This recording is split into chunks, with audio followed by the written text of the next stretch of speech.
Arts, Entertainment, Parks, and Los Angeles River Committee hearing. At this time, I would normally take multiple comment cards or comment cards on the items, but there are none.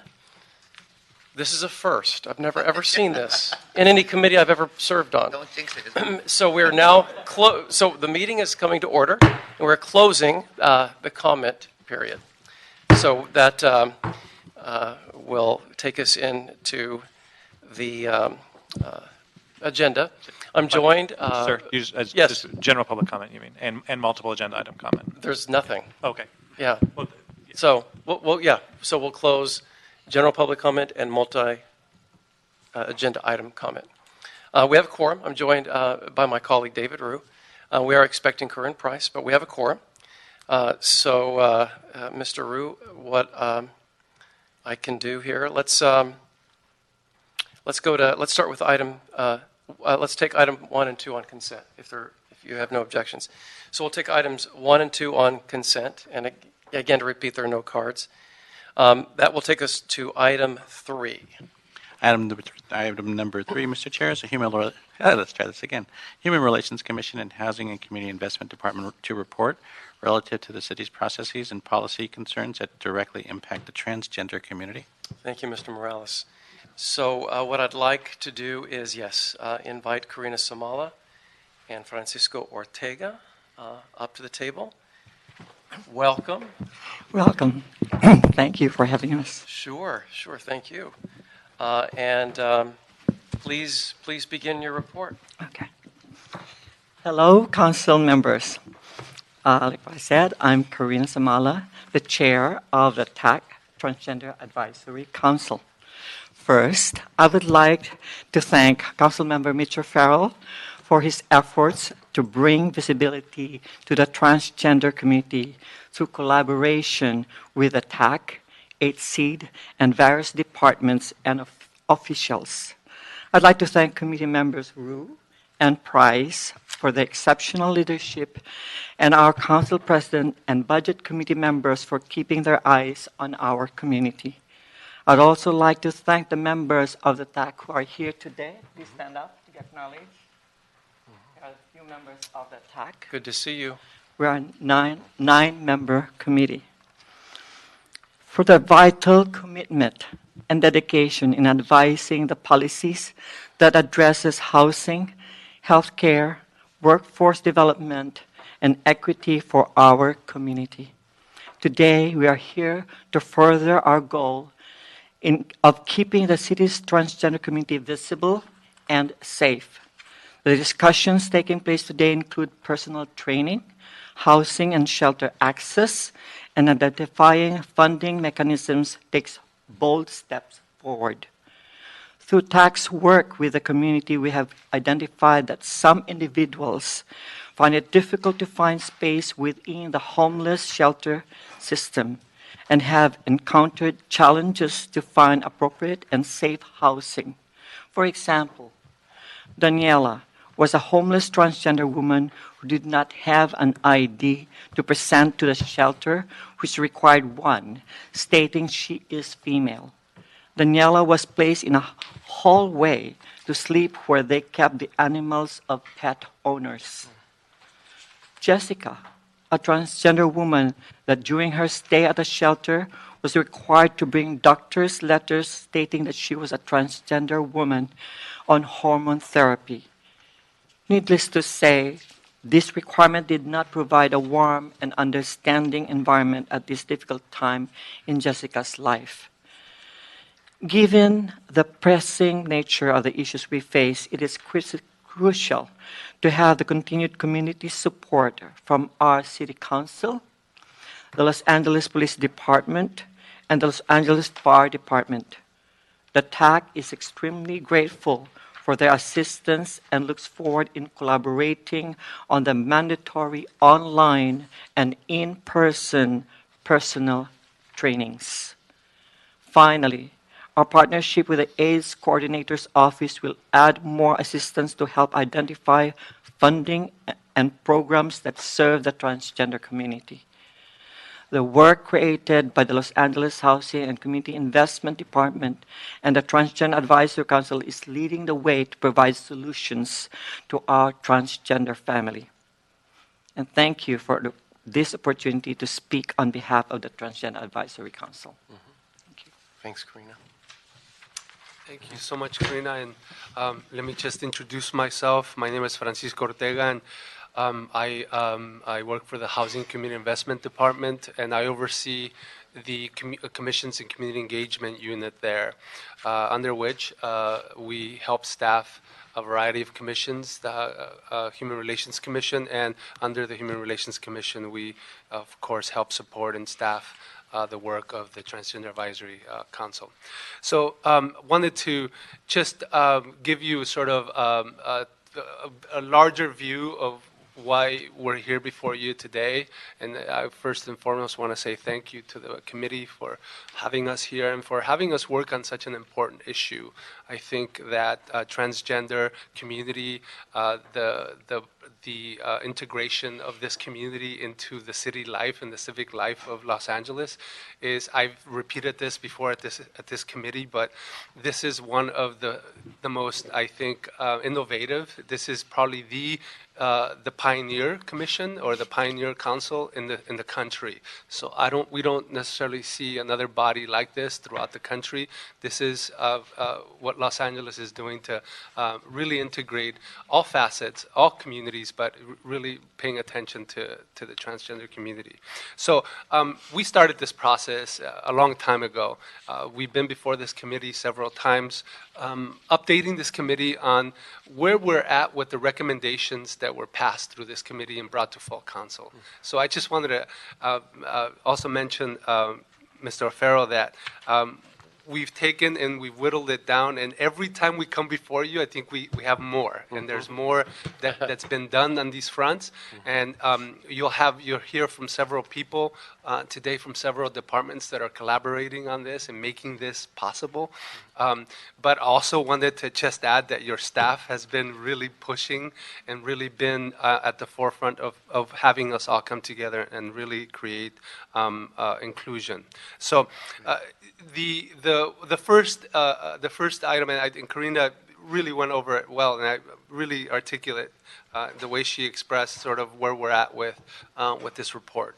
The equal access rule through LASA is pivotal. It is important. And so what you see in this report is you see a breakdown of where LASA is, where they've taken that equal access rule from HUD, and from the Housing and Urban Development Department at the federal level, where there were some issues, and really highlighting and I'm glad that Karina gave you stories to hear about, right? Because I think often we're not hearing those stories. So we're not capturing the data, right? We're not looking for the data, so we're not capturing it. And so in essence, navigating through the shelter system for a transgendered individual is a treacherous journey often for those folks. But that is also not to say that LASA is not doing everything it could, with not only with its own policies, but with how it's now holding accountable its contractors and shelter operators. So what you see here is sort of step by step looking at what LASA has been doing, then looking at what the agencies are doing and what they're required to do. And so in the middle of this report on the second item, you'll see what the requirements are of all the shelter operators. So you'll see what they have to do, what they are required to do.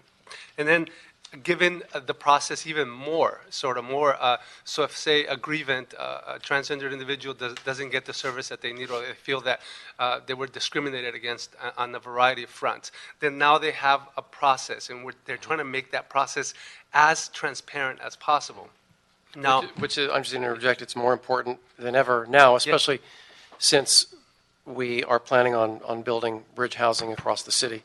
exactly. It's important to get those protocols well and universally understood. Yes. At this time. I think you're absolutely hitting on the right, because I think what LASA has done, even they've created a group. They've created actually a quality standards unit within LASA that is in addition to. So that quality standards unit is taking their role of monitoring this is starting this year, so 18-19. So yes, it's right on time for that. So you could see sort of where all the monitors from LASA, how they go, and they also conduct that. But at the bottom line, really what we're trying to get here is how are we helping the community at the end?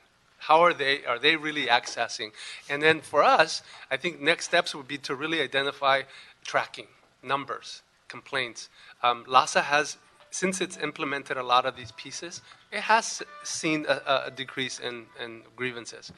But also, there's been a lot of attention lately to LASA in terms of its shelter system. And so we wanted to also, given that attention, also bring attention to the fact that these are the structural issues for LASA to overcome. And so that TAC is helping inform that.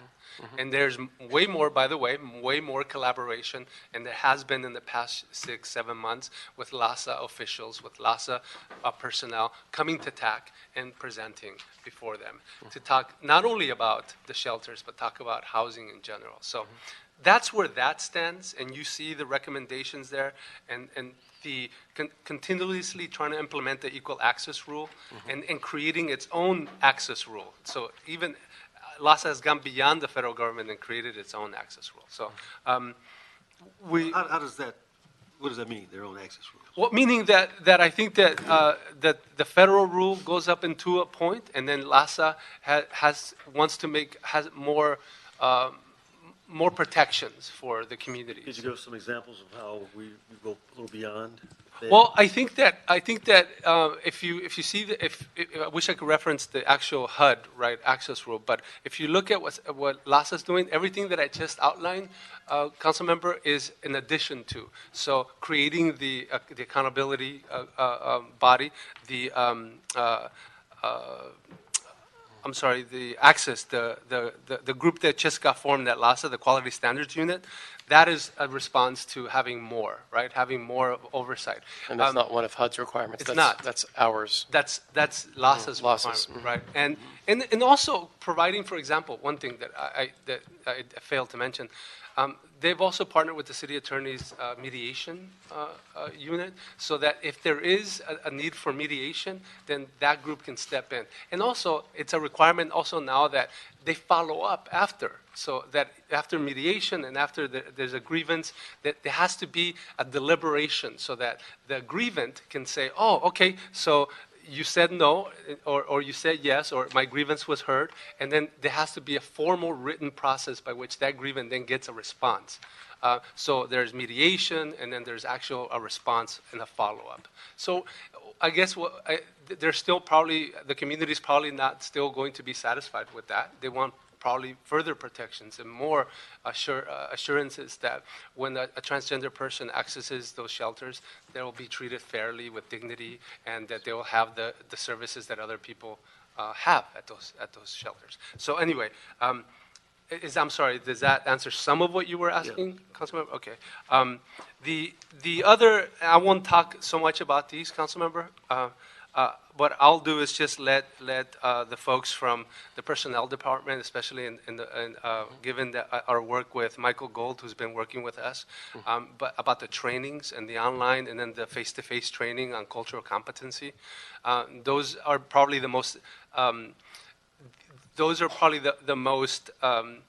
would say forward-thinking parts of this report, in that we are really creating an opportunity for all of the city employees in Los Angeles to understand this population better, and by providing not only an online training, which Michael will discuss at length, and then also the opportunity to pilot face-to-face training with departments that have more interaction with the transgender community.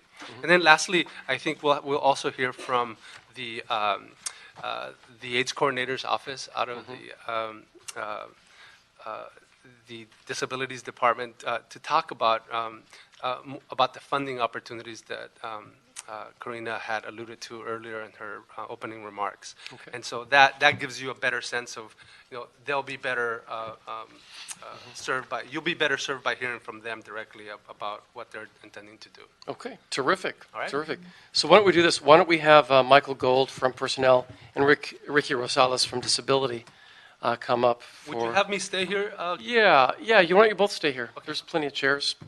And I can give a shout out especially to, I know that Chief Grimala is not here, I didn't see her, and LAFD for their partnership in this as well, specifically Maria Aslan from LAFD, Equal Employment Opportunity Coordinator.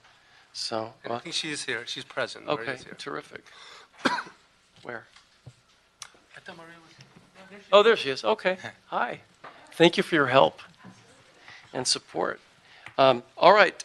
So, yes, please augment this conversation with what you have. Sure. I'm Michael Gold with the Personnel Department. I manage employee development. And for the past few months, we've been working with council staff, with housing department folks, and with members of TAC to kind of figure out how we're going to do this training. We've come up with a two-phase training program, a plan for a training program on transgender sensitivity. Phase one would be online training. It would be mandatory for all city employees. This online training would provide the foundational information about the community, covering all of the basics, and ultimately with the message that we need to treat everyone with respect. We're going to work closely with TAC to get the content for that training. And then we have budget money now to be able to give the content that we collect here to a vendor to create a professionally developed course. We have every intention to make this very creative and engaging. We're going to get stories from members of TAC, some personal stories to weave into the training. And, we have a lot of passion, a lot of people here who are very interested in this. So I think it's going to be a good product in the end. Phase two will be in-person training, and it will sort of pick up from where the online training left off. So as Francisco mentioned, this will be intended for employees who have more contact with members of the community, and it will have a live instructor. Most likely it will be a transgender person who will be doing the training, who can answer questions and lead discussions and get into some specific areas that the department might face, whether it's the fire department, police department, sanitation, or whatever it is. It will be just this more in-depth training. We're still working out some of those details, but we have plans to pilot several of these sessions over the next year or so, and then learn from that experience, and then really establish the program based on the information we get from the pilot. It sounds great. It just sounds like the biggest no-brainer there ever was. But how many cities do we know are doing this? I'm not aware of We're other not aware of cities. any city that is doing this training for its employee base. We don't know of any. Isn't that interesting? Not the whole, but we do it also in West Hollywood. But employees in West Hollywood, yes, they do in West Hollywood. Terrific. Through the Transgender Advisory Board, which I am also a member. All right, Mr. Rosales. Thank you. Thank you, council members. My name is Ricky Rosales. I'm the City AIDS Coordinator. Yeah, it's working. Okay. Yeah. With the Department on Disability. My piece in the report had to do with identifying current and future resources that could be used to fund services for the transgender community in the city. I started off by outlining some of the work that my office is doing with the community. We're currently funding 4 programs, from leadership training to economic empowerment to services for transgender homeless youth. And we've been funding those for about 4 years now. And then I did sort of an assessment of local, state, and national government funders and foundations that were funding services for this community. I listed them all out. I sort of put a line or two on the criteria and what types of services they were funding. the sort of common thread through all of them is that they're all providing funding for direct services, which is not something that the TAC currently does. So they would need to sort of partner with a nonprofit organization or sort of figure out how to do it in-house through the housing department or another department that provides direct services that way. And then I outlined some other stuff that we're doing with the transgender community, which we've done with the TAC actually. We've helped with some of the job fairs that have been happening at LACC, some of the readiness for those job fairs as well. We've helped with that through our technical assistance grant program that we have in the office as well. And we can continue to do that, and we're happy to partner with the TAC on anything that they need help with. Terrific. All right. Thank you so much. Well, let's move this along a little bit. So we haven't heard from LASA yet either. Oh, okay. And we have Jonathan Shee from LASA. Yeah? Would you mind? Yeah. Thank you. And then we can open it up for anyone, if we have questions for anyone. Yes, hello. sir. Welcome.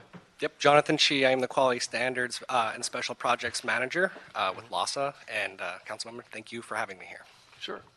So do you want to expand a little bit on what Mr. Ortega was Yes. referring to in terms of the protocols and Yes. Our colleague, Mr. Price, talked Yes, about it's what we're actually doing. a very good review of the work that's being done at LASA, starting really with the backbone policy, starting with HUD's equal access rule that came out in 2016. And we did expand on that, and we also noticed that there were limitations as far as HUD funding being received, and that's where we wanted to make it a COC-wide policy so that at least our funded providers would be held to the same standards.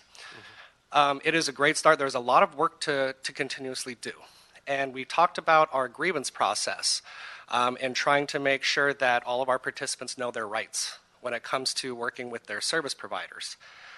Additional work that needs to be done in that we've put it in our contracts and we hold people accountable through our monitoring.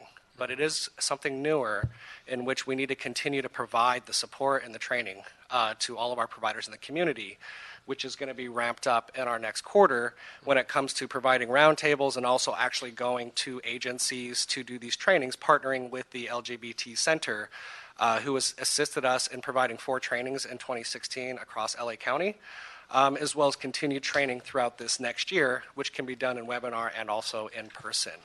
And the desire is to ensure that policies and procedures exist, but that they're being operationalized in a way that is aligned with the educational components and sensitivities from the LGBT Center trainings. And so that really is, our next goal is to make sure that everybody is informed and that they know how to operationalize these policies and procedures. I would also say that collaborations across systems is very, very important in regards to this, as LASA has jurisdiction with LASA-funded agencies. However, I do believe that this needs to be a community effort in which LASA is already working with DMH and DHS on minimum shelter standards, in which we can ensure that these standards, depending on the funding source, that there are still standards that are being upheld. And the equal access in regards to gender identity is absolutely one of those staple items that must be there. And as you were talking, I was thinking about that very term, gender identity. And I know that when we do the LASA account, the yearly count, gender identity is not something that we mark down, but that data must exist in some form that you have access to.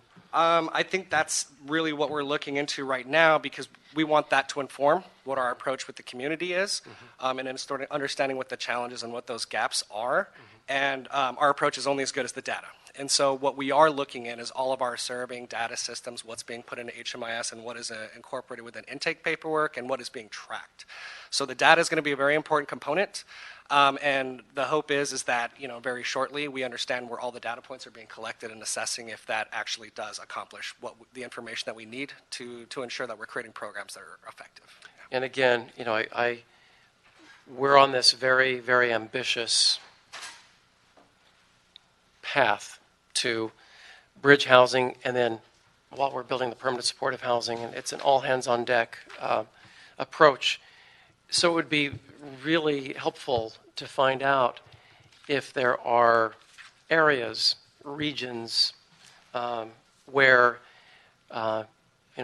transgender populations may be living homeless on the streets, so that we can really focus in on bridge housing for a specific area, for a specific population. And I think that could be part of the conversation. Absolutely, and part of we are a quality standards and special projects unit, and my special projects managers are actually supporting a bridge home project in which we are working on the development of what are the program shell, what is the shell, and what are the standards that we want to incorporate.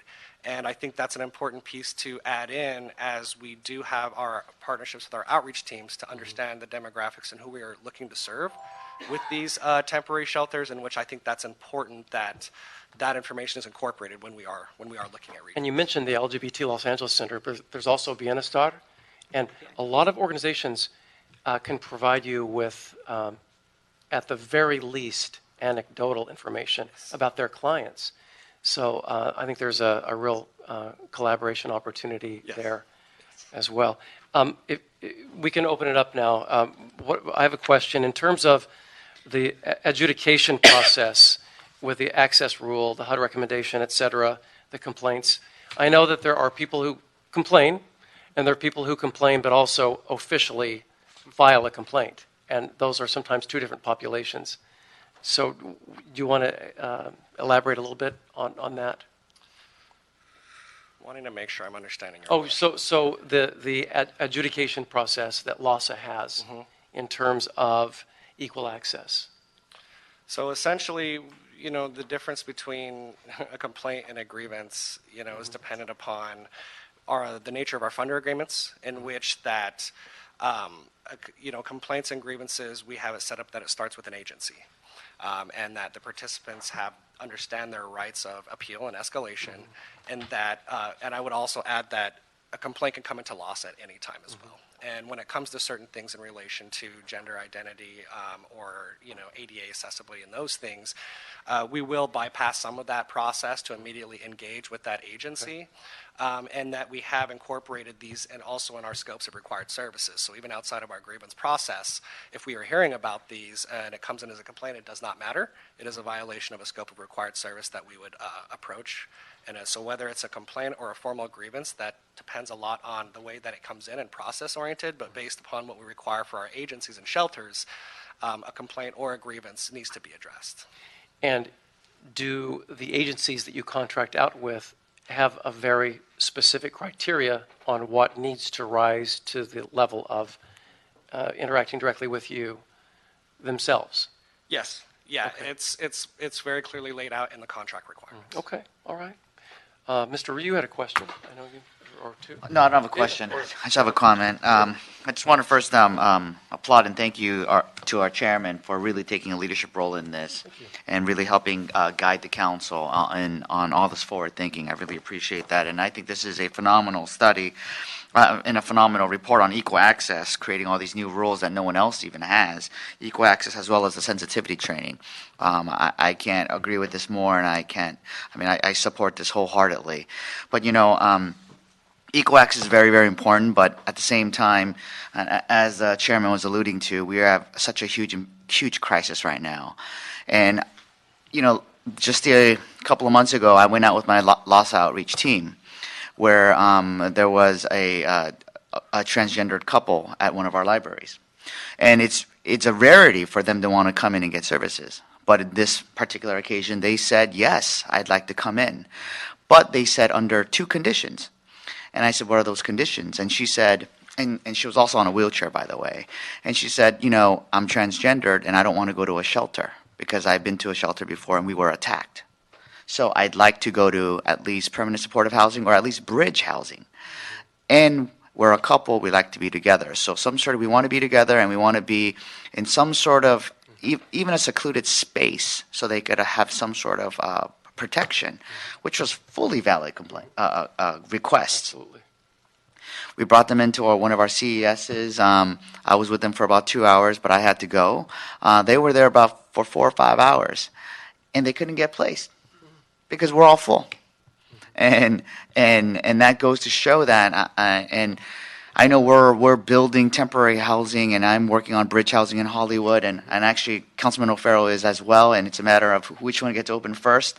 Mine's is more of a renovation, and yours is building from scratch, which actually yours will be done first. But Just a tent. yeah, I mean, we're both racing towards it because we can't open it fast enough. We can't build enough.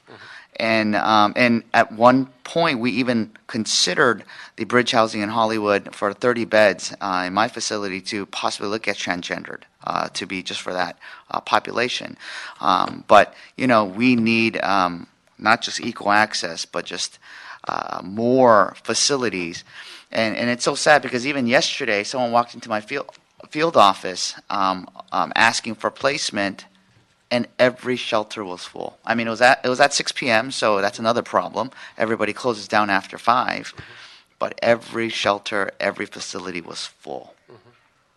So I just wanted to commend what you're doing and thank you. But we on the City Council understand this crisis, and we're trying to build more, whether it's for a specific area or a specific population, but we just need more of everything.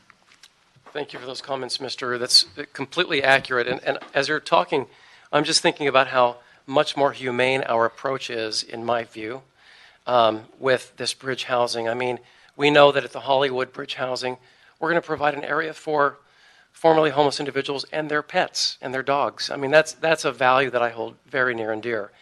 And if we can do it for animal companions, we can do it for all human beings, right, as far as making sure that there's equal access and equal opportunity. And I couldn't be more strong in my feelings of echoing exactly your words. So thank you. Mr. Price. Yeah, I want to share your concerns, Chairman. You've been very effective in raising this as an issue that we should all be supportive of as we are.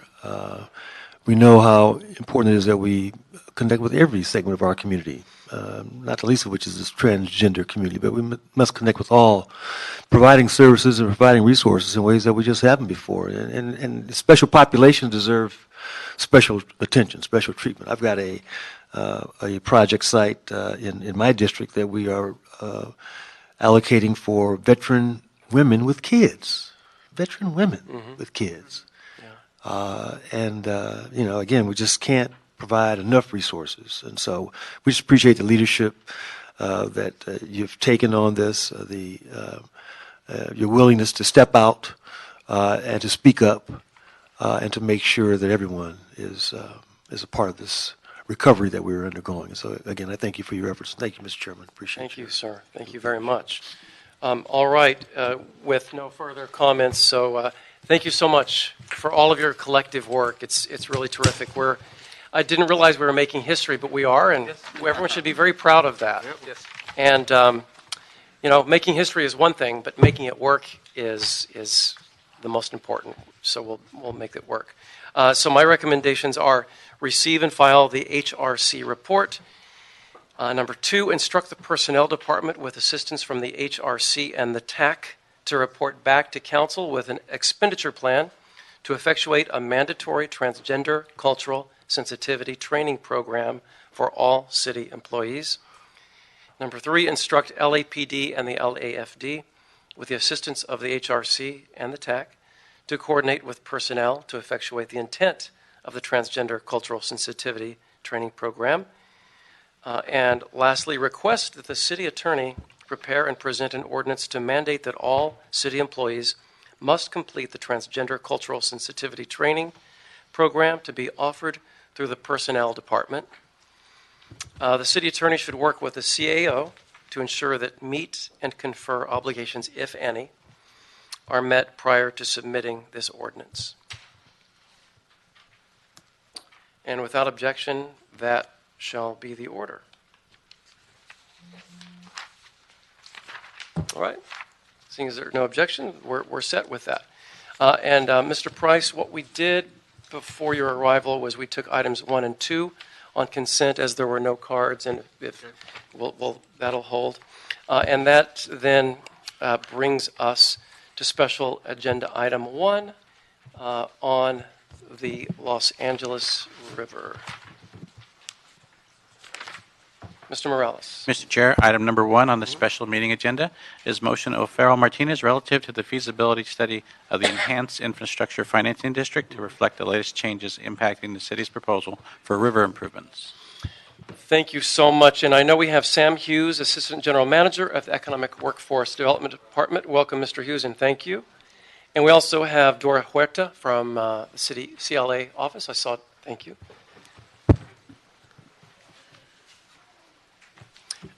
Colleagues, since the preparation of the EWD HRNA report from last year, from early 2017, as it relates to the Los Angeles River Enhanced Infrastructure Financing District report, there have been a number of updates to the state EIFD policies, and the county has adopted its own policy regarding EIFDs. So we kind of need a big update before we begin the Public Financing Authority process. And so that's why we wanted to have this report today. So thank you so much for joining us, and please take it away. Great. Yes, so since the policy was last presented to the city, our offices were asked to review the policy and make some recommendations. Yesterday at the Economic Development Committee, we presented our report with some suggestions to modify the policy slightly, but overall accept EWDD's proposed policy. And let me just interject one moment, Ms. Huerta. Thank you, Mr. Chair, Mr. Price, for hearing this in your committee and acting on that with your instructions. Appreciate that. Yes. And two of our amendments in our report address concerns from the committee when it last heard the item. One was consideration of when the 50% cap of the city's contribution of tax increment would be contributed to an EIFD.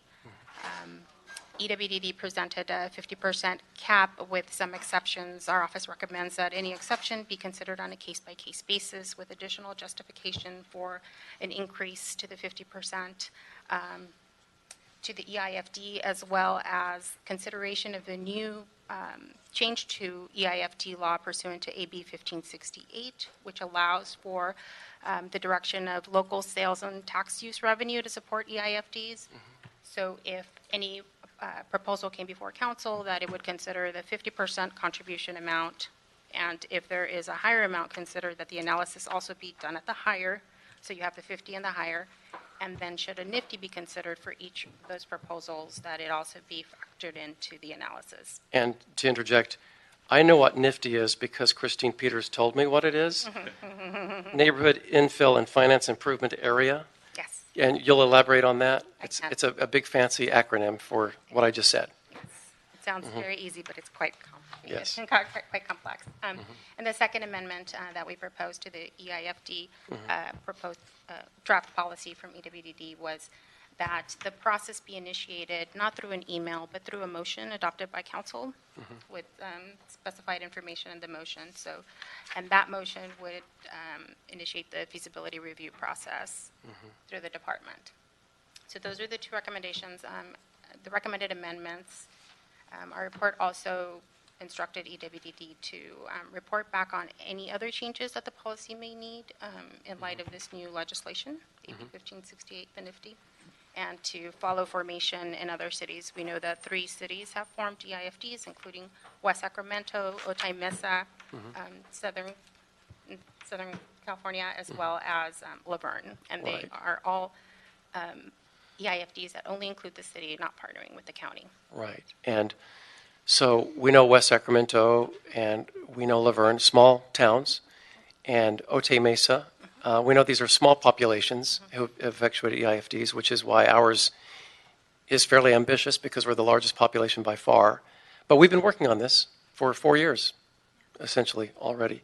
All right, so we'll hear from Mr. Hughes, who played an enormous role in delivering the report and working closely with the contractor, and has become an expert on EIFDs, no doubt, through this process. So thank you for your work on this. So Thank you, and please. thanks for that vote of confidence. I'm still in process, and I'm trying to learn. That makes two of us. Okay, Sam Hughes with the Economic and Workforce Development Department. Last year, your office wanted to spearhead the activities supporting a feasibility study to create an EIFD along the LA River, and HRNA was solicited, and thankfully they accepted the opportunity to work with the city to prepare such a feasibility report.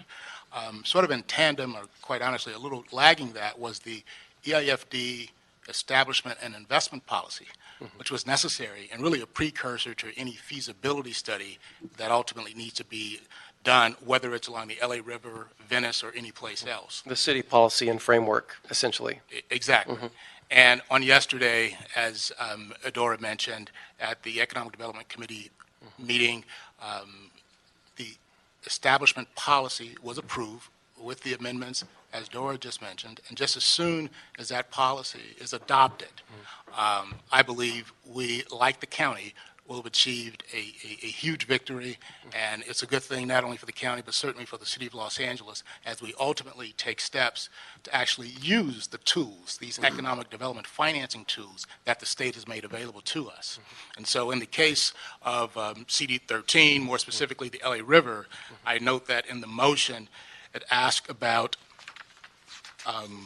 addressing some of the issues regarding the river improvements and maybe some additional costs, and juxtaposing that against the feasibility study that HRNA conducted. To provide a bit more context, particularly given that the policy hopefully will be adopted soon, if the policy is adopted, according to the policy, what then needs to happen is that a motion presumably would be introduced to establish an EIFD. In some ways, that's sort of been done in the case of the LA River, and moreover, once that's done, EWD is tasked with conducting a preliminary assessment to determine the feasibility of an EIFD within a particular geographic area. In the case of the LA River, because the feasibility was done, and while there's still work to be done, it's likely that EWD will presumably move forward. But it will be necessary to revisit that feasibility study, given certainly some of the constraints that are before us now, not the least of all what the county is proposing, which is a 50% cap, and I believe in the feasibility study, the consultants assumed upwards of 75% contribution from the county. So we definitely have to reassess the monies that might be made available through an EIFD to underwrite the costs associated with improvements along the LA River. And as EWD adheres to the instruction from council to adjust the policy to be consistent with what not only the CLA is recommending, but also to be consistent with making something happen. I think we'll revisit the policy, do that swiftly. Hopefully it'll be heard soon after the council recess, or presumably in July, so that we can really hit the ground running as we look at not only an EIFD, presumably along the LA River, but any other areas within the city that might contemplate an EIFD. We can ready ourselves to advance that cause forthwith. It's interesting. This has been sort of like building a plane while it's on the runway, starting to take off. Only we're building the plane before it takes off. That's what this process has kind of been like. Because I know that when we started working on this, we introduced the motion nearly 4 years ago, and then the state law was signed into law in January of 2015. No one had done anything yet. So I think that we have the advantage of a little bit of time, the changes that the state has been making, and then 3 other municipalities effectuating EIFDs that we can kind of learn from. And what I want to say, colleagues and everyone gathered, in terms of the context of this, in 2002, an ad hoc river committee was formed for the LA City Council, very justifiably so in terms of building upon the work that so many river pioneers had been working on, and the communities along the river had been supporting, and the interest had been building. So a very justifiably ambitious vision came into focus, and in 2007 we adopted the LA River Revitalization Master Plan. And since the very beginning, We've always done improvements here and there on an ad hoc basis when we get a grant. Small grants, large grants, MECLA funding, which comes with a price tag, with an interest price tag. So what's always been lacking has been a permanent revenue stream to make things happen. And then when this vehicle comes along, which is EIFDs, Infrastructure Financing Districts, that the state will approve, it captures future generated incremental increases in taxes that come in to be reinvested in the immediate area where they come from. And so it's not anything that takes an immediate hit. It's not anything that ever takes a hit in terms of drawing monies from that we're currently collecting. It's future incremental increases, monies. So that's been our vision all along, to make these types of things happen. And so that's kind of what brings us here today. And I feel that we're inching closer. The structure of the plane is now in view as it starts to take, edge down the runway. And so we'll finish it off and it'll take flight. Now, with that, some questions in terms of, I think, to really kind of dive down on what we've said in terms of the Public Financing Authority piece. We know that the details of that will be reported back into committees before we take our next action. In terms of the changes that have come down, you mentioned AB 1568. There might have been a few others. How has that informed your feelings on how we might need to amend the IFDs for the river so far? You mentioned a few of them, but anything else? Or are we still kind of at square one? Well, both of these options, the amendment through AB 1568 is optional. Okay. It's not anything the city has to pursue or consider, and it's if it moves forward with a single entity EIFD, if it were just to be the city on its own. Without the county? Actually, 1568, you can opt to use the local sales tax or not. Okay. If you do opt And we're not in, talking about that yet for this, but that's just something that an option. is informing That's us. right. That's Okay. right. So this is something that was not considered in that study, but should Okay. the city wish to, it could, but it also comes with a number of requirements that the funds would be subject to if you do elect to move forward with that. And I know John Wickham is here to elaborate on that, but if that was an option, could we move forward without it and then later incorporate it? Do we have that answer yet? I'm sorry, Mr. Chairman, move So- forward with what? So in other words, if we were to go to the local sales tax option, which is not, The city only. right, city only, which is not one of the considerations for EIFD at the river currently, the question is, could we effectuate an EIFD, not including it right now, but include it later?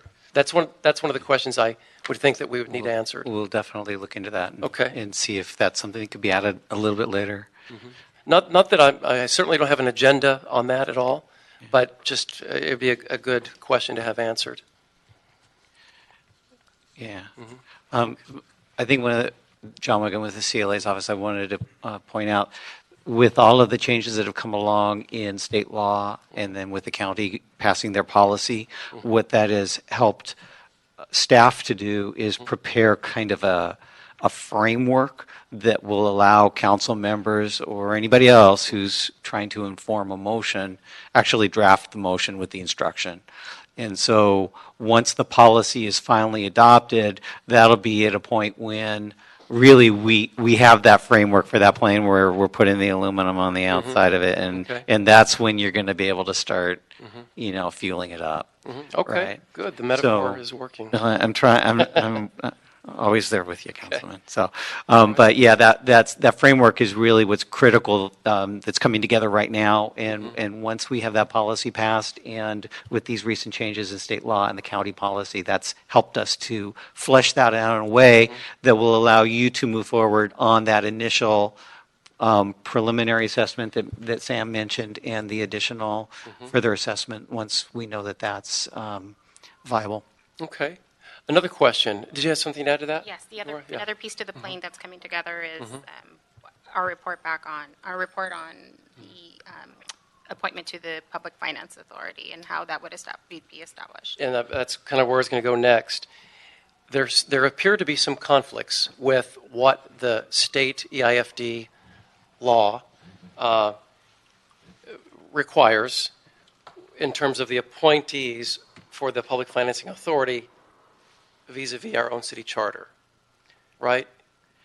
Yes, and we're still working with the city attorney's office to understand this. It may be that there's an administrative solution. Okay. And we're hopeful that that's the case, but there's some additional research that's going on with the city attorney. Yesterday at the Economic Development Committee, they instructed us to do some additional work and report back with the appointment process, because there are actually 3 members of the city council who will sit on each EIFD that's formed. Required by state law. Required by state law, 3 council members, as well as 2 public members. And so the policy really needs some kind of,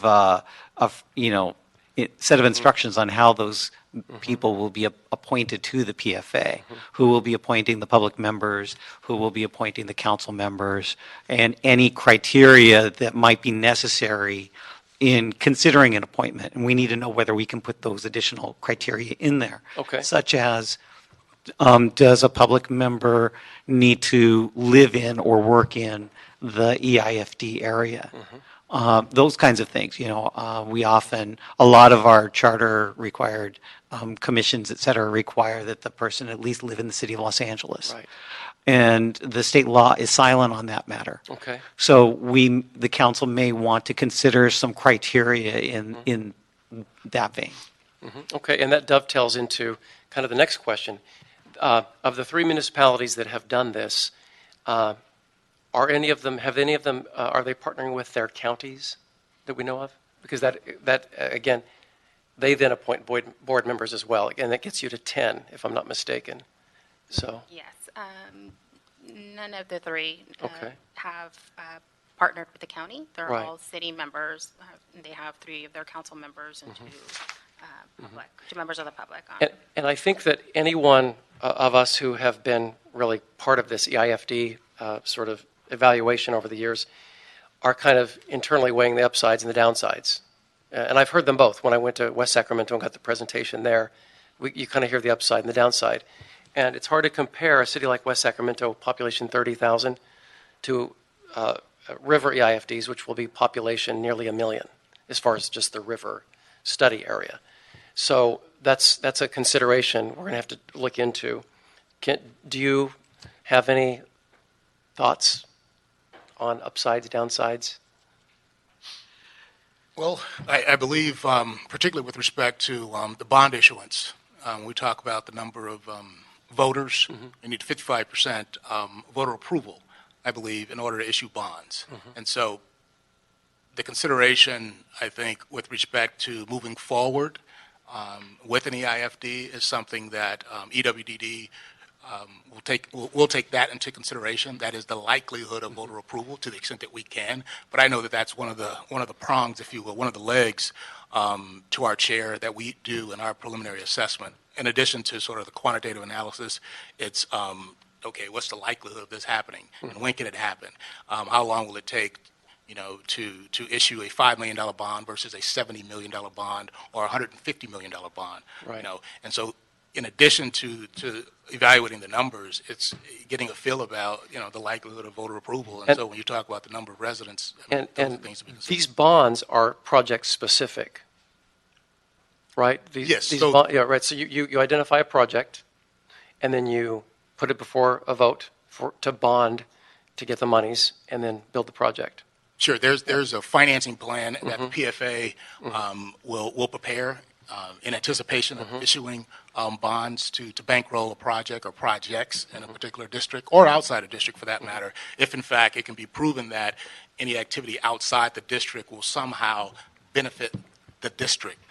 So I want to put that out there, but yeah, there's still a lot of work to be done. Thankfully, a lot of heavy lifting has been done, and I'm really pleased and thankful that the county has adopted a policy, because what that suggests is their willingness to partner with the city, not the least of all the city of Los Angeles, on various projects so long as they have the impact, the economic and other impact that they're looking to have as they're looking to see a return on their investment as well.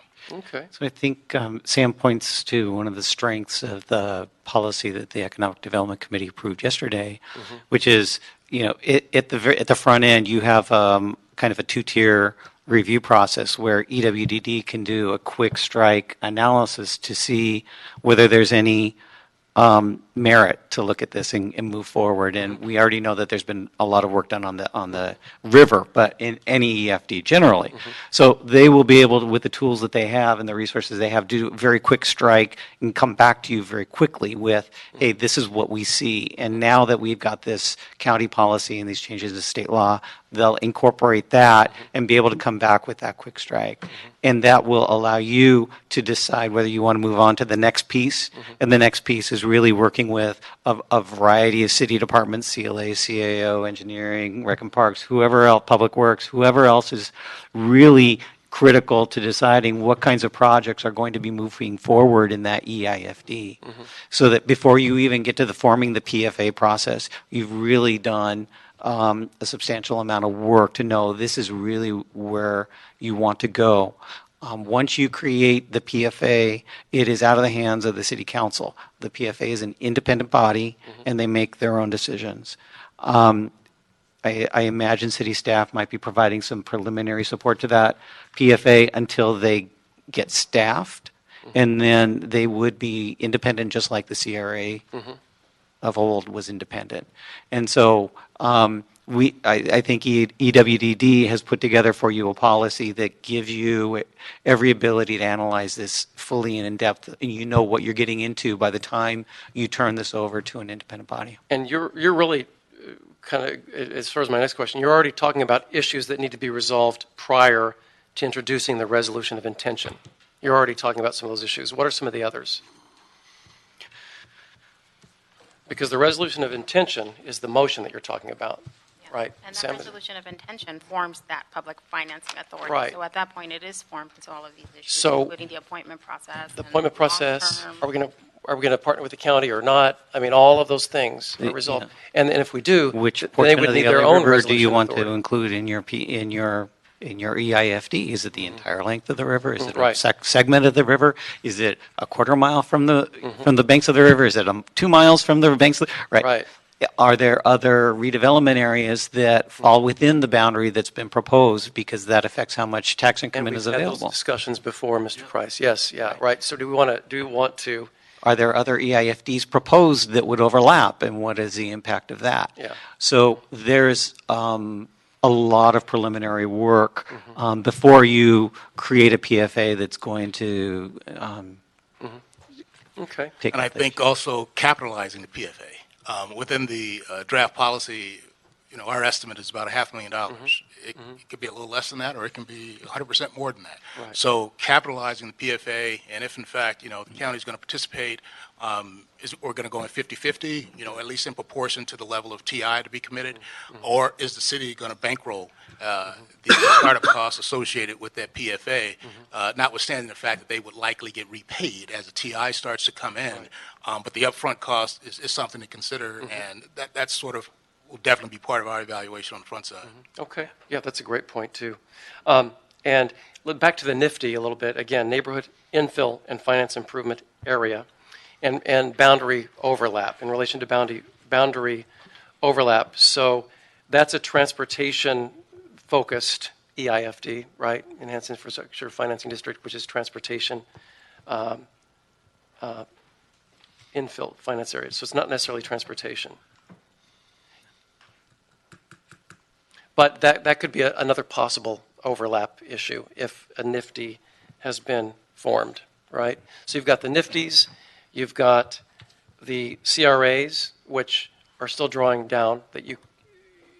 I understand that's been relaxed a little bit from the state in terms of you can now include a CRA area, but you can't draw additional monies from that until the CRA area expires, correct? But it can become part of the IFD. Yes. Is that correct? In the original legislation, you could not form an EIFD over redevelopment area, then there was an amendment. There was an amendment that allowed you to form an EIFD, but all of the debt of the former redevelopment agency would be senior to collecting any increment Okay. and directing it to the new EIFD.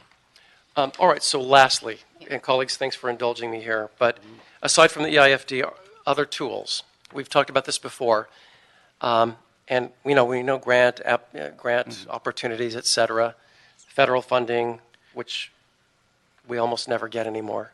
Not that we ever really got a whole lot anyway.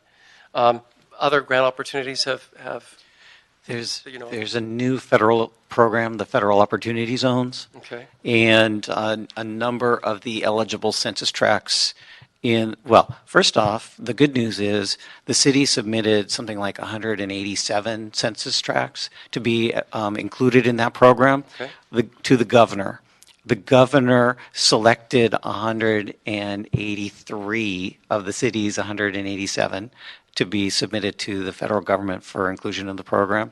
The governor then included an additional 8 census tracts, so we have over 190 census tracts in the city of LA alone that qualify for the federal Opportunity Zone program. The federal government accepted all of those census tracts. Okay. So the city council was instrumental in driving that process, and so your efforts, all of your offices actually were very helpful in putting that together, and so your efforts paid off big time on that. A number of those tracks actually happen to be along the LA River, Okay. so that might be a source of funding in the future And for do they this. require a match? We don't have any federal guidelines for this program yet, so that's the last piece of this puzzle to know what kinds of resources might be available. But it's hopeful that this will be a source of funds to help with support river development. That's terrific to hear. And the reason I ask about the match is we know that most federal programs in the past have required a local match, and then we always scramble to find a local match. And one of the pieces of the architecture of the IFDs along the river is there's our local match when we need a local match for a grant. And then nothing would preclude still applying for these types of grants from the feds or anywhere else once an EIFD is off the ground. Yeah. Right? That's still the same. Yeah. Nothing would preclude that. Should not be a problem. Okay. All right. Terrific. Colleagues. Let me, Yes. let me say this is an exciting, we think an exciting opportunity. Again, just trying to leverage the limited resources, in ways that we have. We were pleased to see this in the ED committee yesterday, and I'm glad that it's moving forward. Certainly, the PFA is going to be a big deal. How that sort of comes together and who's involved in that. But there's still, as you said before, lots of other kind of details to work out and to flesh out. The potential of EIFD boundaries overlapping is certainly going to be an issue. I don't know if it's going to be an issue in yours. You have some portions of downtown. I think you're looking at that. There's also a fee. Isn't there a fee required? A report, a preliminary report required. Is that the report you were referring to initially that had been done on this project site? It varies. Well, in terms of In terms of the process, there has to be a study. Say again? Correct. In terms of the process, there has to be a study, a report. Indeed. Prior to or as a part of the authorization process. The way that we sort of roll this out, from a policy standpoint of view, is in terms of analysis once a motion comes forward. EWDD and its staff, chief among them me, will do a preliminary assessment of the viability of establishing a TIF, a tax increment financing district, and specifically an EIFD, I should say. And there is no additional cost that the city will bear in that regard. After we do that and the mayor and council determine that they want to move forward with a full-blown study, that comprehensive study, there is a cost, and in all likelihood, EWD will work with council to identify a third party that can prepare a comprehensive study, something akin to, in fact, exactly like the one done in CD3 along the LA River by HRNA advisors. And so there is a list of firms that are skilled in this regard, even though this is a relatively new tool, new financing tool here in the state. There are talented folks out there that are on EWD's bench and the city's bench at large that we can draw upon to get the expertise we need in order to prepare a comprehensive analysis of any particular district that the city could presumably benefit from. And in addition to the opportunity zones, certainly as John mentioned, in terms of financing, he was sort of alluding to grants. And certainly EDA comes to mind, particularly given that they, on occasion, will fund public improvements. And given that the city has an EDA grant, and we're soon to reconstitute the one that we have, I should say, I think that as we do that, and we're in good favor with EDA in the future as we look to apply for different funds to help facilitate economic development at large, that bodes well for us. I will also mention the CREAs, which is akin to the EIFD in as much as it's tax increment financing as well. That too is out there. So, but we need to be careful about the overlay. Certainly through the Jobs Ad Hoc Committee and the JEDI zones, which is something I think also sort of falls in this category. The JEDI zones are the jobs, these zones within the city that really can stimulate economic development and growth to the extent that there is a JEDI zone, and within the zone, it happens to be an opportunity zone. It might happen to be an EIFD or a CREA. Those things. There you go. Or a promise zone. I mean, you name it. All of these are signals that opportunity is ripe and ready to be had. And so I think as the city moves along this path, we should be in pretty good shape. Thank you. Terrific. Thank you. Mr. Rue. Yes, just two questions. So there will be a full report generated. This is just the first time it's been heard in committee of all the multitude of things that we've been talking about. You guys don't speak to that? Yeah, so my, I'm going to hold it in committee. But Well, it's going back to ED. Yeah. I mean, So it's going to come back to committee because obviously Yeah. there's lots of things that were just It's also the bill referred to presented. budget and finance. Okay. Yeah. So, I mean, you talked about MICLA, you talked about local sales tax, you talked about public financing, you talked about a lot of different things.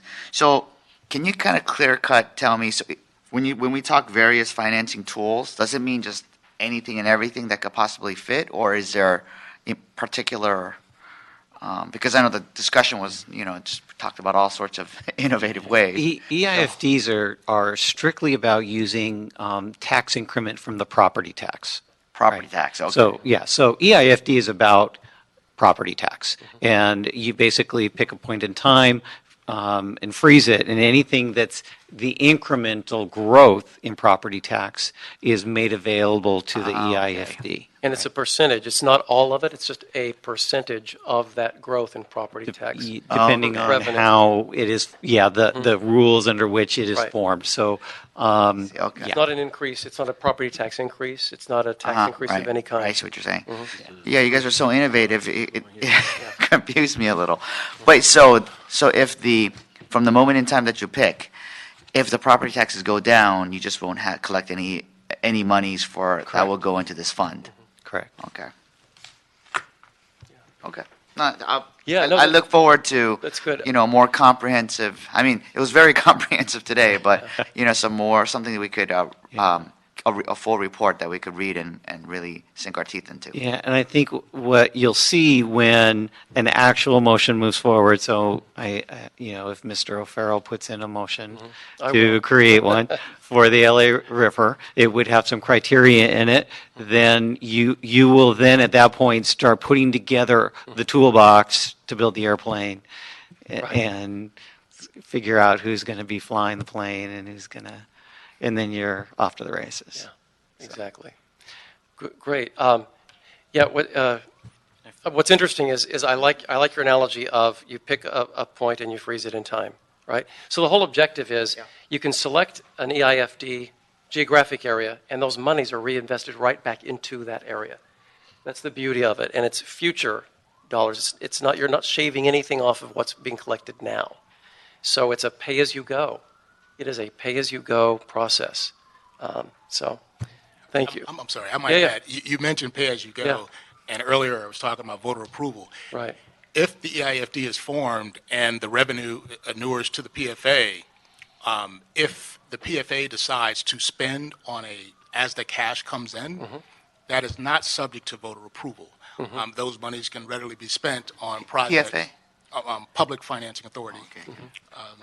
Those monies can readily be spent on projects that are not subject to voter approval. And that's great. So PFA can choose, if a project comes along that's of importance, they can choose to bond on that particular project or simply do pay-as-you-go by revenue that's generated as it is collected. Precisely. All right. So those are the kinds of conversations that we have in the public forum in terms of which direction do we want to go.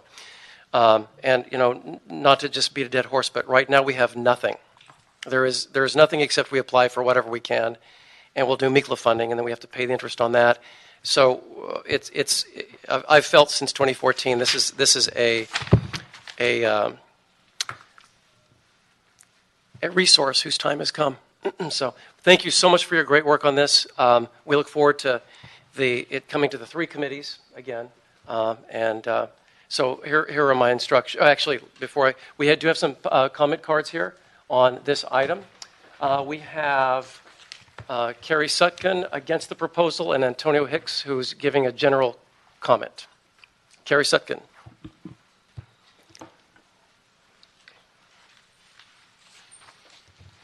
Thank you. I have some letters.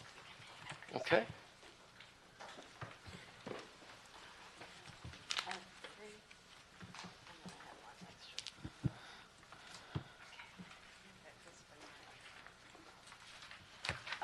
Thank you for the presentation. I live on Gatewood Street in Elysian Valley, and I'm also an urban planner, and I have spent my career studying redevelopment. I'm currently on a few county oversight boards where we're watching the winding down of redevelopment, and so this does concern me both as an urban planner and a resident because I understand tax increments. So the city won't make any money unless there's rapid change in property, wealth, and growth. And some of us hear that could involve an upzoning of some sort or some kind of, mass presentation, for, a new kind of housing or some kind of a very upscale, high-density version, what we don't have today. And I know that previous comments from Public Counsel asked you to consider the effects on residents, and I hope that you do change the policy. I was just concerned today that it seems like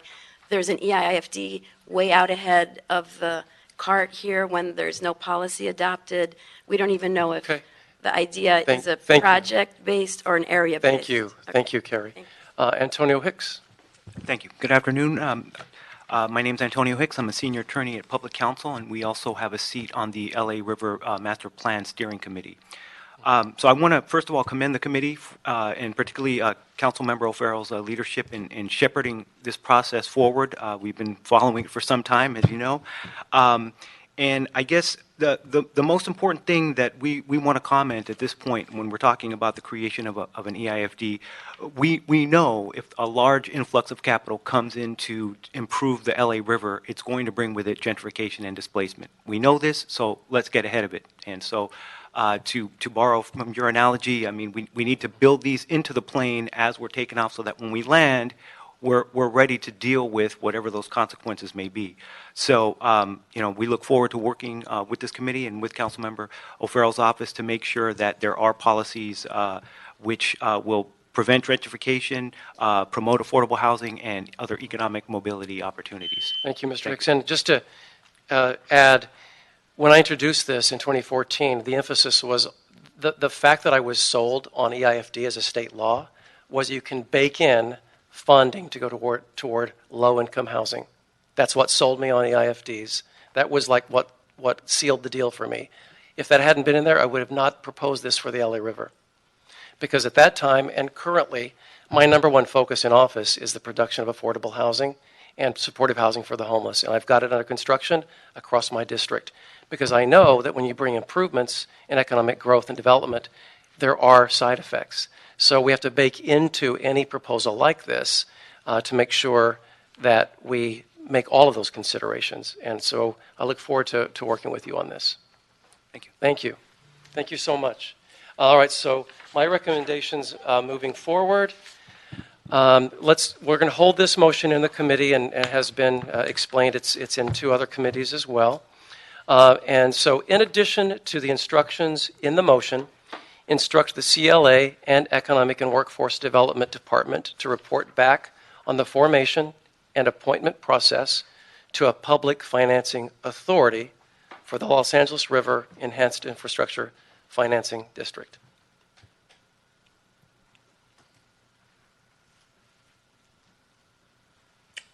Right, without objection? That shall be the instruction. Thank you so much. And do we have anything else on our agenda? No, we don't. It looks like we do not. Thank you so much, and this meeting is adjourned.